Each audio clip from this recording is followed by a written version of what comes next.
Mesdames et messieurs, bonjour et bienvenue sur JDK TV. Nous recevons pour cette édition Arnaud Kabea, journaliste et proche de l'IDPS. Avec lui, nous allons passer en revue l'actualité politique en RDC, notamment l'investiture du président Félix Tshisekedi. Arnaud, bonjour. Bonjour Blaise. Quelle analyse faites-vous de l'élection du président Félix Tshisekedi à la tête de la RDC? Merci pour la question Blaise. D'emblée, à chaud, je veux dire, je suis content parce que l'opposition congolaise a toujours cherché, et précisément l'UDPS, qui a toujours cherché à accéder à la magistrature suprême. Et c'est une occasion, vraiment c'est une joie. Pas la joie seulement de l'UDPS, mais la joie de l'opposition qui, face à Joseph Kabila, qui a été un peu trop intransigeant, qui a essayé de gouverner ce pays avec une main de fer. Et finalement, nous avons l'UDPS, l'opposition qui accède. Pour moi, d'emblée, à chaud, sans regarder les autres paramètres, j'ai dit je suis très satisfait. Après la confirmation de la victoire du président Félix Tshisekedi par la Cour suprême et par la Cour constitutionnelle, il y a une partie de l'opposition, notamment la Mouka et la société civile, l'Église catholique, qui continue à contester le résultat. Quelle analyse faites-vous?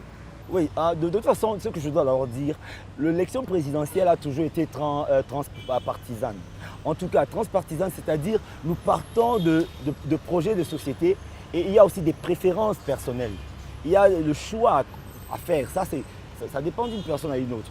Donc, dans cette situation à laquelle nous sommes confrontés en République démocratique du Congo, c'est tout à fait normal.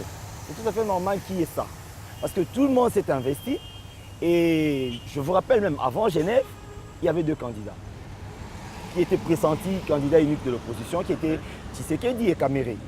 Et quand ils arrivent là-bas, vous avez suivi.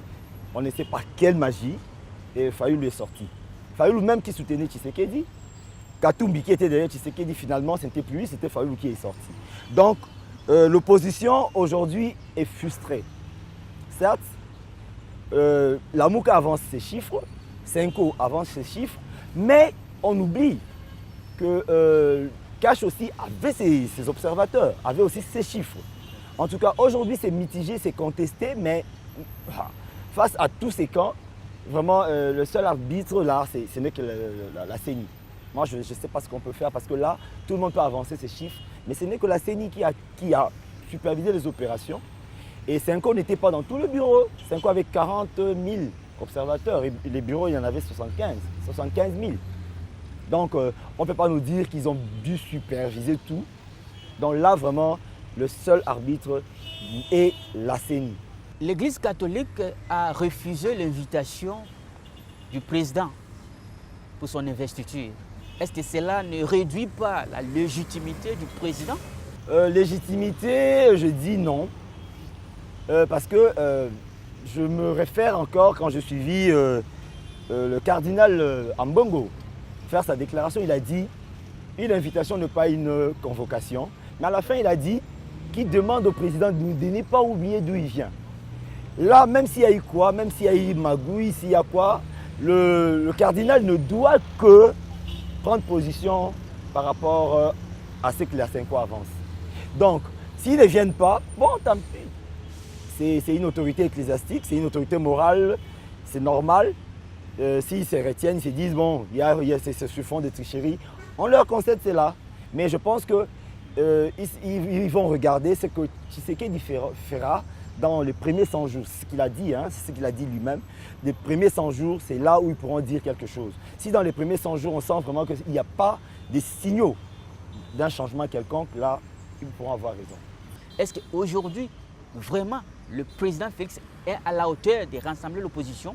C'est vraiment difficile.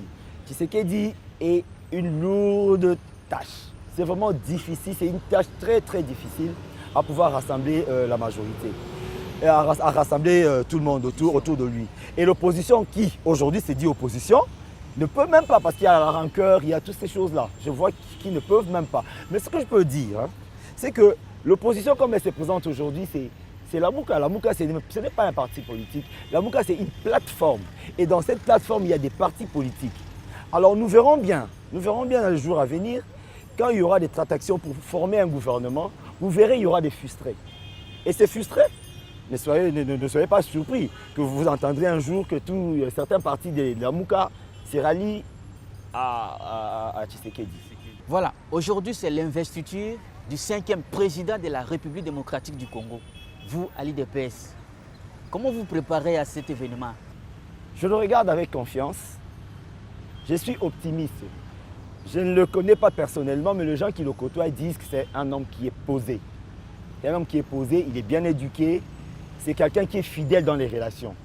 Je ne le vois pas en train de trahir le peuple congolais. Ça, c'est les mauvaises langues, c'est un peu de fake news, c'est un peu du tout qu'on retrouve sur le net. Les gens disent n'importe quoi, les gens se mettent, ils analysent et ils balancent. C'est un peu de la guerre médiatique. Hein. On cherche à les salir et tout. Mais je sais, ce qu'on dit de lui, c'est quelqu'un qui a un grand cœur, quelqu'un qui ne déçoit pas dans ses relations. Il ne déçoit pas le peuple congolais. Il ne peut pas oublier d'où il vient. Cette lutte-là, 38 ans, ce n'était pas simple. Et jusqu'à ce jour, son père est encore dans la morgue.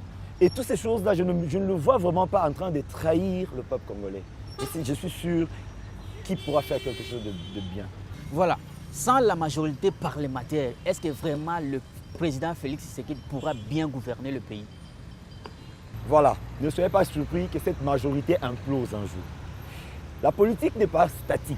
La politique, elle est dynamique. Je disais tout à l'heure, je le disais tantôt. Hein. Donc vous verrez par exemple la Mouka ou FCC, qui ne sont pas des partis politiques, qui sont des plateformes composées des partis politiques.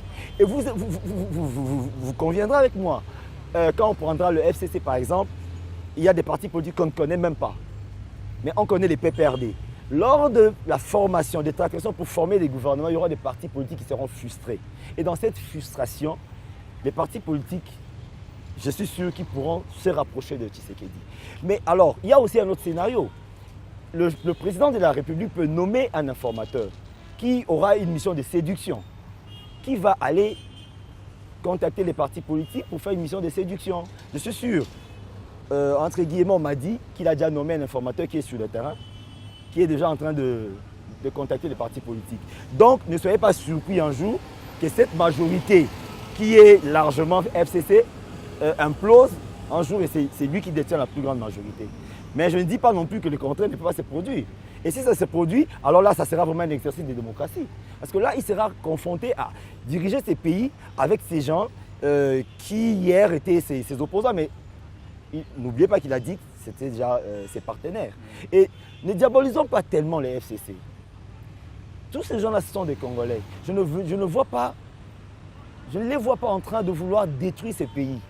Ce sont des gens qui sont dans les administrations, dans les partis politiques. Tous, ils ne sont pas de diables en tout cas. Ils ont de cœur, ce sont des Congolais. Et je pense, avec beaucoup de négociations, avec beaucoup de tractations, ça peut toujours aller. Ne nous limitons pas à dire qu'il n'a pas la majorité, mais là, ça sera vraiment un exercice de démocratie. FCC, la Mouka, l'UDPS sont tous les Congolais. Arnaud, merci. Merci. Mesdames et messieurs, c'est la fin de l'entretien de JDK TV. Restez connectés sur votre chaîne. À la prochaine.